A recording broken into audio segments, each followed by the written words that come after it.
자, 시작해도 되겠습니까? 네, 오케이. 오늘은 이제 제가 수술비 플랜 말씀드릴 거고, 내 상황에 맞는 가입 방법, 그 설계 방법을 말씀을 드릴 거예요. 그래서 우선은 지금 시점에 왜 수술비 보험에 관심을 가져야 되는지, 그 다음에 수술비 보험 가입하거나 설계할 때 제일 고민되는 게 뭐예요? 종수술비, 엔드 수술비 뭐 갖고 갈까? 둘 다 갖고 갈까 말까? 이런 거 고민되잖아요. 그래서 특징들을 제가 정확하게 알려드릴 겁니다. 이 시간 마치시고 나면 나는 이런 걸 원하니까 이런 조합이 맞겠네, 확신을 갖게 되실 거다. 오케이. 갑니다. 해마다 연초가 되면 유난히 주목받는 보험이 뭐냐? 수술비 보험이에요. 그 이유는 연초가 되면 뭐가 나와요? 지난 1년 동안의 실손보험 손해율이 나오고, 그 다음에 앞으로 인상이 됐을 때 올라가는 실손보험료의 보험료 인상 폭이 결정이 돼요. 그러다 보니까 고객님들이 보험회사 전화 받으면 깜짝 놀랍니다. 야, 이렇게나 오른다고?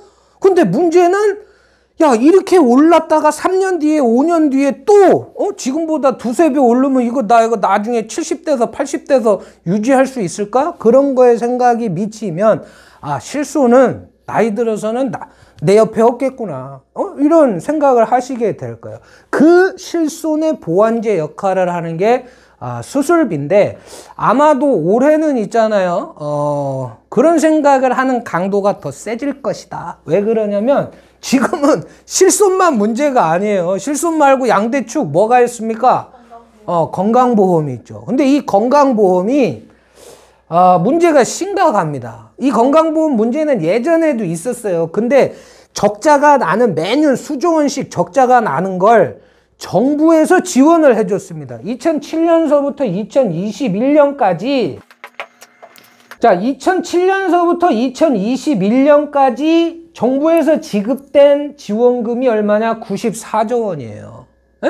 근데 만약에 이 지원금이 없었다 그러면은 누적 적자는 마이너스 75조 원이다라는 거죠. 근데 내년에는 이 지원이 어떻게 된다? 사라진다. 그러면 실손보험의 손해율 기하급수적으로 올라가, 건강보험의 손해율도 기하급수적으로 올라가. 지금 같은 보험료로 지금과 같은 혜택을 받는 건 불가능하다. 그러다 보니까 진단비나 수술비 같은 민영보험에 대한 역할이 부각이 될 겁니다. 근데 아시다시피 진단비는 어때요? 암, 보통, 뇌, 심장, 이런 중대질환이죠. 보험료 수준은 어떻습니까? 비쌉니다. 근데 한 번 주고 끝나죠. 반면에 수술비는 어떻습니까? 암, 뇌, 심장, 중대질환 다 해주죠. 그죠? 근데 용종이니 근종이니 이런저런 크고 작은 생활질환들까지도 어떻게 해줘요? 다 보장을 해주잖아. 보장 범위가 훨씬 넓어. 그러면서 진단비에 비해서 보험료는 상대적으로 저렴한데 한 번만 받고 끝나는 게 아니라 계속 받을 수 있어요. 그러니까 수술비 보험에 관심을 가져야 되는데, 수술 건수가 지금 계속 늘어나고 있어요. 제가 입사했었을 때, 그러니까 2002년, 2001년 무렵에는 어땠습니까? 친구가 수술한다 그러면 어떻게 갔어요? 병문안 갔잖아. 왜? 다들 뭐 하고 있었어? 입원하고 있었잖아요, 며칠씩. 근데 지금 수술은 어떻습니까? 수술한다고 병문안 가는 경우 흔합니까? 거의 없어요. 지금은 워낙에 기술이 좋아지다 보니까 입원이 아니라 그냥 병원 가서 한두 시간 있다가 와서 바로 일상에 복귀가 되죠. 그러니까 수술이 그냥 약 처방 받는 것처럼 자연스러운 치료 과정이 돼버렸어요. 그러다 보니까 수술 건수는 계속적으로 늘어나고 있죠. 지금 수술비가 왜 중요합니까? 그거 이유를 찾아라. 그러면 차고 넘칩니다. 차고 넘쳐요. 그러면 오케이, 알았어, 수술비 가입할게. 근데 어떻게 가입하면 좋을까? 우리가 수술비 담보를 그 설계 화면에서 딱 쳐보면 담보가 몇 개 나옵니까? 수십 가지 나오잖아요. 수십 가지. 그 수십 가지 담보들의 기능, 장단점들이 다 있을 건데, 큰 틀에서 요약을 해보면 질병 관련된 수술비들은 이렇게 구분할 수 있을 거예요. 암 수술비, 심장 수술비, 인공관절 수술비, 이런 것처럼 하나의 어떤 질병, 수술에 대해서 보장하는 단종 수술비들이 수십 가지가 있을 거예요. 그 다음에 이제 뭐 119대 수술비, 142대 수술비처럼 N대 질환, 숫자가 나와 있는 수술비들이 있을 겁니다. 그 다음에 요즘 나오는 뭐 1에서 8종 혹은 1에서 9종 수술비 이런 것들이 있을 거고 1에서 5종 수술비 이렇게 부르는 게 있을 거고 질병 수술비 이렇게 부르는 게 있을 건데 제 개인적인 생각에는 어떤 특정 질병에 대해서 가족력이나 크게 걱정되는 분이 아니다라면 어떤 단일 질환, 단일 수술에 대해서만 보장하는 것들은 저는 추천하지 않습니다. 왜냐면은 여기서 보장되는 것들은 대부분 이 안에 어떻게 돼 있어요? 녹아 들어가져 있기 때문에 그래요. 그 다음에 1에서 8종 혹은 이제 뭐 1에서 9종 수술비로 부르는 데도 있는데 이 보험은 이 담보는 기존의 수술비랑은 보상 방식이 또 보상 범위가 좀 차이가 있죠. 얘는 수술의 정의를 따지지 않아요. 요 담보 같은 경우엔 대신에 뭐만 봐? 건강보험에 급여 수가 코드가 있냐 없냐만 봐요. 그래서 급여 수가 코드가 있으면 수술의 정의에 부합하지 않더라도 수술비를 지급을 합니다. 대신에 보험료가 어때요? 매우 비싸. 에? 그러면 급여 수가가 있으면 무조건 지급한다는 얘기는 급여 수가가 없으면 지급한다 안 한다? 안 한다. 비급여 보장이 안 되죠. 근데 우리 고객님들이 하는 대부분의 통원 수술들은 거의 대부분 뭐다? 비급여가 많다. 그래서 얘는 저는 추천하지 않아요.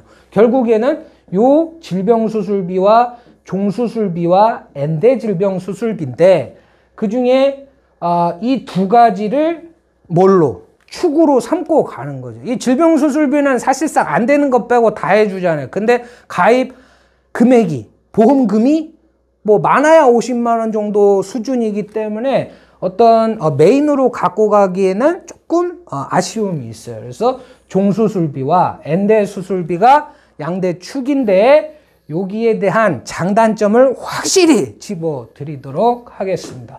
우선 종수술비, 1호종 수술비 주요 보장 항목이에요. 요약을 했는데 1종 수술비는 비교적 간단한 뭐 축농증 수술, 치핵, 요실금, 뭐 제왕절개, 하지정맥류, 만모톰, 뭐 탈장, 뭐 요런 것들, 백내장 요런 것들 있고 2종에는 용종 수술이나 자궁 난소 관열 수술, 충수 맹장, 그 다음에 전립선 관열 수술, 그 다음에 체외 충격파, 뭐 요런 것들 쭉 나와 있고 3종에 보게 되면은 이제 대표적인 게 뇌나 심장에 스텐트 삽입술, 카테터로 하는 거, 그 다음에 이제 암 수술 중에 내시경이나 방사선, 감마나이프 뭐 요런 것들 있고 4종서부터는 이제 뭐가 붙어요?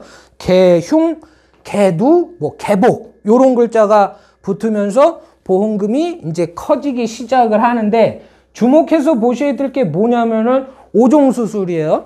5종 수술의 보장 항목을 봐보면 간, 폐, 심장, 췌장, 신장의 뭡니까? 이식 수술이에요. 그러니까 폐에 어떤 질환이 혹은 간에 어떤 질환이 있어서 수술을 했다. 그러면 5종 수술비 나간다 안 나간다? 안 나간다라는 거예요. 왜? 이식 수술이 아니기 때문에 5종 수술비는 안 나가는 겁니다.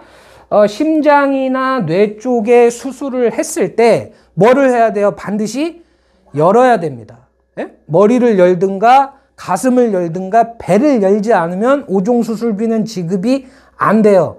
열지 않고 했을 때는 몇 종 수술비가? 3종 수술비가. 그러니까 1,000만 원이 아니라 100만 원이나 200만 원 정도가 수술비가 지급이 된다는 거죠.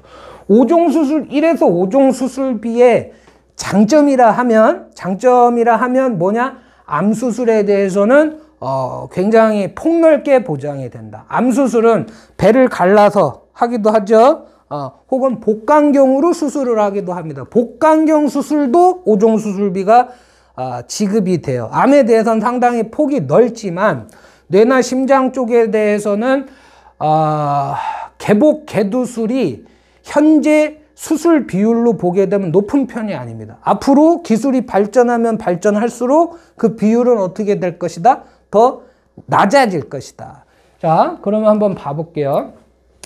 이게 이제 어떤 메이저 회사의 질병 종수술비 보험료 수준인데 회사별로 조금씩 달라요. 당연히 가입 금액에 따라서도 다를 거예요. 40세 여성 30년나 무해지 표준체입니다. 비갱신이고 1종 20만원, 2종 50만원, 3종 200만원, 4종 500만원, 5종 1000만원 보장을 받는데 보험료 수준이 얼마냐면은 19,000원 정도 돼요. 19,000원 정도. 근데 그 중에 1,780원이 뭐예요? 5종 수술비다. 그러니까 질병 종수술비 19,000원 중에서 거의 57%가 어디에 부과가 되어 있다? 5종 수술비에 부과가 되어 있다. 그렇다면 5종 수술비가 그만한 역할을 할 수 있는, 그만한 가치가 있는 담보냐? 이거에 대해서는 여러분들 각자가 판단하실 일 같아요. 정리를 하면 종수술비는 보장 범위 넓지만 수술 방법에 따라서 보험금이 차등 지급이 됩니다. 대장용종이 보장이 되나 고객님들이 많이 이제 치료를 받으시는 갑상선이나 유방, 자궁 그런 생식기 관련된 양성종양, 양성 신생물들 있잖아요. 그런 거에 대해서는 보통 1종이나 2종에서 수술비가 지급이 된다라는 거. 그 다음에 이대 질병 보장이 안 되는 건 아니지만 현실적으로 3종 수술비가 지급 때문에 보험금은 작은 편일 것이고 보험료는 상대적으로 다른 담보들에 비하면 저렴한 편은 아니에요. 그리고 회사별로 차이도 꽤 큰 편입니다. 자, 요 점을 염두에 두시면서 엔대 질병 수술비를 이제 보도록 할게요. 요거는 이제 수술비 맛집 제한서인데 119대 질병 수술비예요. 핵심은 요겁니다. 이제 가입금액 1,000만 원으로 되어 있는 건데 20대 질병 수술비 어떻게 보장을 하나 볼게요. 심장질환, 뇌혈관 질환, 간질환, 췌장질환, 기타 무슨 대동맥류 아까 5종 수술비에서 봤던 것들 다 있어요. 근데 여기서 보면 간질환, 폐질환, 심장질환 요런 것들이 이식을 해야만 받습니까? 아니면 일반적인 질환도 수술을 하면 받는 겁니까? 전자입니까? 후자입니까? 이건 후자예요. 이식을 안 하더라도 지급이 되는 거고 가슴을 열었냐? 배를 열었냐? 개도 아니더라도 가입금액 1,000만 원이 어떻게 된다? 지급이 된다. 그러니까 심장에 스텐트 삽입술을 해도 1,000만 원이 지급이 된다는 얘기죠. 그 다음에 이제 또 핵심적인 부분이 뭐냐면 여기입니다. 여기 가입금액 100만 원으로 되어 있는데 69대 생활질환 해갖고서 축농증, 소화기계통해, 양성신생물, 그 다음에 갑상선, 비뇨기, 생식기, 유방의 양성신생물 이런 것들 수술하면 얼마 나간다라는 얘기예요. 100만 원 그냥 정액으로 나간다는 얘기예요. 그러니까 여기서는 대장용종에 대한 수술비는 없어요. 그건 아쉬우나 위에 대한 용종이라든지 자궁 근종이라든지 이거 뛰면은 100만 원이 나가는 거예요. 근데 전체 보험료는 한 1,700원 정도로 아까 종수술비는 얼마 정도였어요? 예, 그랬었죠. 19,000원 정도였죠. 그러니까 종수술비에 비해서는 상대적으로 얘가 보험료가 저렴해 보이겠죠. 그죠? 그러면 정리를 한번 해보면 보장 범위는 종수술비가 넓은 거 인정해요. 근데 수술 방식에 관계없이 여기는 보험금이 지급된다는 장점이 있고 이대 질병, 뇌, 심장 플러스 주요 장기에 대해서 보장 범위가 크다. 생식기, 유방, 양성신생물 보장 금액 크다. 근데 단점은 암 수술에 대한 보장이 없어요. 얘는. 그래서 정리를 하면 자, 여러분들 생각에 엔대 질병 수술비하고 종수술비는 뭐가 결정적으로 유리한 게 있어요? 뭐가 우선이다 단정지어서 얘기할 수 있습니까? 그런 건 아니에요. 우리가 이제 밥 먹을 때 숟가락만 가지고 젓가락만 가지고 밥을 먹어라 하면 먹을 수는 있죠. 근데 불편하잖아요. 그죠? 국을 떠먹을 때는 숟가락이 있어야 되고 반찬 집어 먹을 때는 젓가락이 있어야 되는 것처럼 용도가 있다라는 거지. 그래서 제가 봤을 때 암에 대한 니즈가 크면서 나는 대장용종 포함한 뭐 생활질환까지 좀 폭넓게 보장받기를 원한다. 그러면 뭐가 맞아요? 종수술비가 맞겠죠. 반면에 나는 혈압, 당뇨, 고지혈 같은 게 있어서 나중에 뇌혈관이나 심혈관 질환이 좀 걱정이 돼. 우리 어머니도 스텐트 삽입술 하셨었어. 이런 상황이다라면은 종수술비 가입하는 것보다는 뭐가? 엔대질병 수술비에 가입하는 게 훨씬 유리합니다.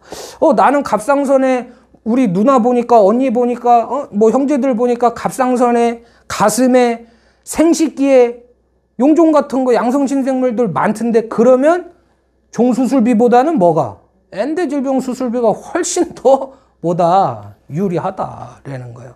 간혹 보면 이렇게 각자의 담보들이 있어요. 뭐가? 장단점이. 그거에 맞춰서 설계를 하고 추천을 하고 가입을 시켜드려야 되는데 이런 거에 대한 고려 전혀 없이 종수술비에서 다 보장이 되는데 엔대질병 수술비를 뭐 이렇게 같이 중복시켜서 가입시키는 설계사들은 뭐 어떻다는 둥 하는 그런 경솔한 무식한 설계사들이 있는데 우리 팀장님들은 절대 그렇게 상담을 해서는 안 된다. 뭐에 집중을 해야 돼? 여러분들의 지식에 매몰되면 그때서부터는 위험해지는 거예요.